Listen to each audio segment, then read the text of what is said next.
बिस्मिल्लाहिर्रहमानिर्रहीम। अस्सलाम वालेकुम स्टूडेंट्स, आज हम एक्सरसाइज नंबर 1.3 स्टार्ट करेंगे। इसका क्वेश्चन नंबर 1 है the sum of three consecutive integers is 42। Find three integers. यानी तीन इंटीजर्स हैं लेकिन वो कंसेक्टिव हैं। कंसेक्टिव का मतलब होता है साथ साथ वाले, जैसे 4, 5, 6। ये तीन इंटीजर्स हैं और तीनों साथ साथ वाले हैं। जैसे 7, 8, 9, ये भी तीन इंटीजर्स हैं और ये भी साथ साथ वाले हैं। तो इनको बोलते हैं कंसेक्टिव इंटीजर्स, जो एक दूसरे के साथ साथ होते हैं काउंटिंग के लिहाज से। अब हमने तीन इंटीजर्स फाइंड करने हैं जिनको सम करें, जिनको यानी जमा करें तो 42 आए हमारे पास। वो तीन इंटीजर्स हमने निकालने हैं जिनको जमा करने से 42 आए। अब जैसा कि ये तीन इंटीजर्स हैं 4, 5, 6, इनको मैं इस तरह भी लिख सकता हूँ 4, और ये जो 5 है इसको मैं लिख सकता हूँ 4 + 1, इस तरह भी लिख सकता हूँ। और ये जो 6 है इसको मैं लिख सकता हूँ 4 + 2। यानी फर्स्ट इंटीजर जो है उसके हवाले से मैंने 5 भी लिख दिया और इसी के हवाले से मैंने 6 भी लिख दिया। तो हम इस तरह भी इनको लिख सकते हैं। पहला वैसे लिख दें, फिर पहले में एक प्लस कर दें तो अगला आ जाएगा, फिर पहले में 2 प्लस कर दें तो फिर उससे अगला आ जाएगा। तो हम लेट कर लेंगे जी ए पहला इंटीजर। अब उसी ए में +1 करेंगे तो वो उससे अगला इंटीजर आएगा, फिर उसी ए में 2 प्लस करेंगे तो उससे अगला इंटीजर आएगा। यानी हमें नहीं पता कि कौन से इंटीजर है, तो हमने पहले को ए लेट कर लिया, उससे अगला हमने +1 कर दिया, उससे अगला जो है वो हमने +2 कर दिया। तो ये तीन इंटीजर हमने सेलेक्ट कर लिए, ए +1 और ए +2 be the three consecutive integers. उसके बाद हम लिखेंगे अकॉर्डिंग टू गिवन कंडीशन। यानी हमें कंडीशन क्या दी गई है, कंडीशन ये है कि उनका जो सम है वो कितना आता है जी 42 उनका सम आता है। तो हम इन तीनों को जमा करेंगे और इक्वल लगाएंगे 42 के। ये जी हमने तीनों को जमा कर दिया और 1, 2, 3 इनका जो सम है वो 42 के इक्वल है, तो हमने इक्वल लगा दिया 42। अब हम ब्रैकेट्स ख़त्म करेंगे। ये ए, ये भी ए, ये भी ए, ये तीन ए हैं तो ये बनेगा 3A प्लस ये 1 और 2 3 = 42। ये +3 उधर -3 हो गया, फिर 39 आया। ये 3 मल्टीप्लाई हो रहा है, इस साइड पे आके डिवाइड होगा, तो हमारे पास ए की वैल्यू आ गई 13। ये फर्स्ट इंटीजर आ गया। ये देखें फर्स्ट इंटीजर हमने ए लेट किया था तो ए की वैल्यू 13 आ गई। हमें पता चल गया कि पहला इंटीजर जो है वो 13 है और दूसरा इससे अगला यानी 14 होगा, थर्ड जो है वो इससे अगला यानी 15 होगा। उनको कैसे निकालना है, हम लिखेंगे फर्स्ट इंटीजर ए है, ए 13 है। सेकंड इंटीजर जो हमने लेट किया था ए +1 था, उसमें हम वैल्यू पुट करेंगे ए की वैल्यू 13 पुट की, +1 यानी 14 बन गया। थर्ड इंटीजर ए +2 था, ए की वैल्यू पुट की 13 + 2 15 बन गया। तो ये तीन इंटीजर हमारे पास आ गए 13, 14 और 15। क्वेश्चन नंबर 2 में हमें एक ट्राइंगल दी गई है, उसमें एरिया हमें बताया गया, यानी इस ट्राइंगल के अंदर कितनी जगह है वो हमें बताई गई है 1 + 15 स्क्वायर रूट। और एक साइड बताई गई है AC, वो ये है, और AB हमने फाइंड करनी है। तो असल में ये जो साइड है इसको बेस कहते हैं, ये बेस है, ये हाइट है, इसको हाइट बोलते हैं, और ये इसके अंदर जो सारी जगह इसको एरिया कहते हैं। तो यहाँ पे हम ट्रायंगल का जो एरिया है उसका फार्मूला लगाएंगे।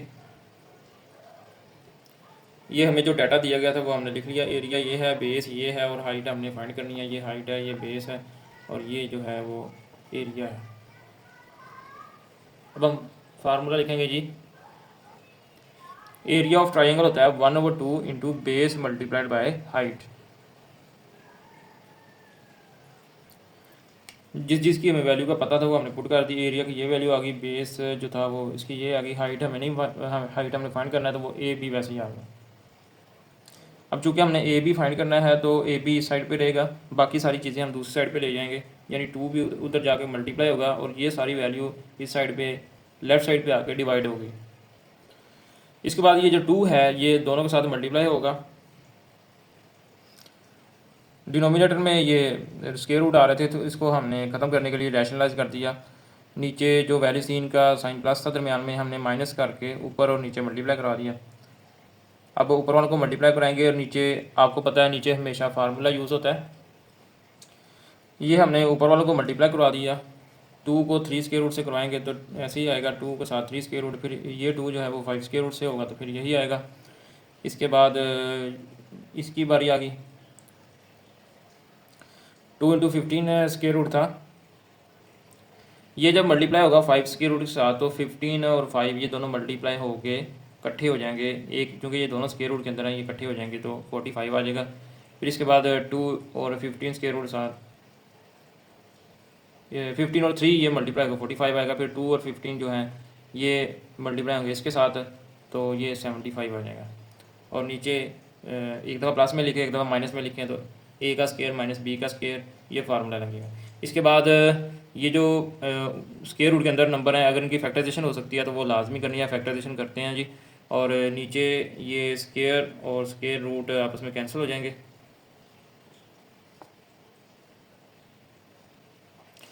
ये हमने फैक्टराइजेशन कर दी, 45 की ये आई है, 75 की ये आई है। 45 की जगह हम लिख देंगे 3 का स्क्वायर मल्टीप्लाई 5, क्योंकि 3 जो था वो 2 दफ़ा आया था। इस तरह 75 में हम लिखेंगे 5 का स्क्वायर मल्टीप्लाई 3, क्योंकि 5 2 दफ़ा आया और साथ 3 है। अब ये स्क्वायर रूट से कैंसिल होंगे और हमारे पास आएगा ये 3 कैंसिल हो गया स्क्वायर रूट के साथ तो 3 बाहर आएगा, 2 के साथ मिलेगा मल्टीप्लाई होगा। इसी तरह 5 का भी कैंसिल हो गया, स्क्वायर रूट के साथ बाहर आएगा, 2 के साथ मल्टीप्लाई होगा। फिर ये 2 3 मल्टीप्लाई होगा 6 आ जाएगा, 2 5 से मल्टीप्लाई होगा 10 आ जाएगा। इसके बाद मैं आपको ये बता दूं कि जो स्क्वायर रूट सेम होते हैं वो आपस में उनकी वैल्यूज़ आपस में प्लस माइनस हो सकती हैं। जैसे ये 3 स्क्वायर रूट है और ये भी 3 स्क्वायर रूट वाली टर्म है, ये दोनों आपस में प्लस या माइनस हो सकती हैं। वो डिपेंड करता है कि इनके साथ साइन कौन से लगे हुए हैं। ये प्लस का साइन है और इसके साथ माइनस का साइन है तो ये माइनस होंगे। इसी तरह ये भी 5 स्क्वायर रूट वाली है, ये भी 5 स्क्वायर रूट वाली टर्म है, ये भी दोनों आपस में प्लस या माइनस हो सकती हैं। साइन एक के साथ माइनस का है, दूसरी के साथ प्लस का है तो ये भी माइनस होंगे, माइनस प्लस माइनस। 10 में से 2 को माइनस किया तो -8 आ गया, और -2 प्लस 6 में से 2 को माइनस किया +4 आ गया। अब हम कॉमन लेंगे, ये देखें नीचे -2 है तो ऊपर से भी -2 कॉमन लेंगे ताकि -2 से कैंसिल हो जाए। जब भी हम माइनस वाले किसी नंबर को कॉमन लेते हैं तो साइन चेंज हो जाते हैं, जैसे ये प्लस का साइन है माइनस हो गया। अब ये दोनों कैंसिल हो गए, हमारे पास आएगा 4 into 3 square root -2 into 5 square root, ये ए बी का आंसर आ गया। क्वेश्चन नंबर 3 के अंदर हमें एक रेक्टेंगल है, उसकी लेंथ दी हुई है और साथ उसकी ब्रेथ दी हुई है। इसमें हमने एरिया फाइंड करना है कि उसके अंदर कितनी जगह आ रही है। हम लिखेंगे लेंथ, ब्रेथ लिखेंगे साथ एरिया, तो फार्मूला लिखेंगे area is equal to length multiply breadth. Length इसमें है 2 + 18 स्क्वायर रूट और ब्रेथ जो है 5 - 4 / 2 स्क्वायर रूट। अब हम इन दोनों को मल्टीप्लाई करवाएंगे, पहले 2 जो है वो इससे भी होगा और अगली वैल्यू से भी होगा, फिर 18 स्क्वायर रूट इन दोनों से मल्टीप्लाई होगा। ये जो 2 है ये पहली वैल्यू से हुआ, 5 से 10 आ गया, फिर ये 2 अगली वैल्यू से होगा लेकिन उसके ऊपर वाली वैल्यू से होगा, नीचे वाली से नहीं होगा। मल्टीप्लाई से ऊपर वालों से होते हैं, 2 4 के साथ होगा मल्टीप्लाई, 8 आ जाएगा। इसके बाद ये नीचे 2 स्क्वायर रूट था, इसको ख़त्म करने के लिए हमने रैशनलाइज कर दिया, इसी 2 से ऊपर और नीचे हमने मल्टीप्लाई करवाया। 18 स्क्वायर रूट था, इसकी हमने फैक्टराइजेशन कर दी, और ये भी 18 स्क्वायर रूट था, इसकी भी हमने फैक्टराइजेशन कर दी, और हमारे पास ये आ गया। अब ये 2 स्क्वायर रूट और ये 2 स्क्वायर रूट दोनों कैंसिल होंगे, ये स्क्वायर रूट से कैंसिल होगा, और हमारे पास ये आ जाएगा।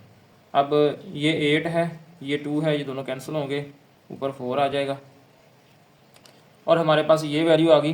अब ये एक सादा नंबर है और ये भी है, दोनों आपस में प्लस माइनस हो जाएंगे, और इसी तरह ये स्क्वायर रूट वाला है, ये भी स्क्वायर रूट वाला है 2 स्क्वायर रूट, ये भी दोनों आपस में होंगे।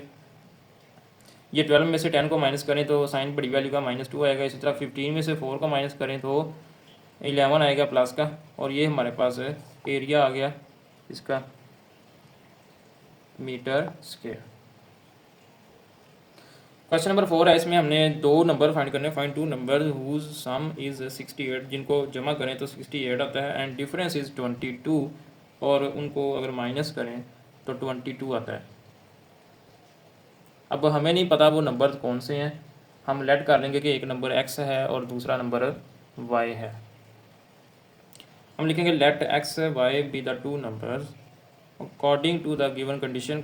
हमें कंडीशन क्या दी गई है कि उन दोनों नंबर को प्लस करें तो हमारे पास 68 आता है, और उन्हीं दो नंबर्स को माइनस करें तो हमारे पास 22 आता है। अब इसको हम इक्वेशन नंबर 1 कह देते हैं, इसको इक्वेशन नंबर 2 कह देते हैं।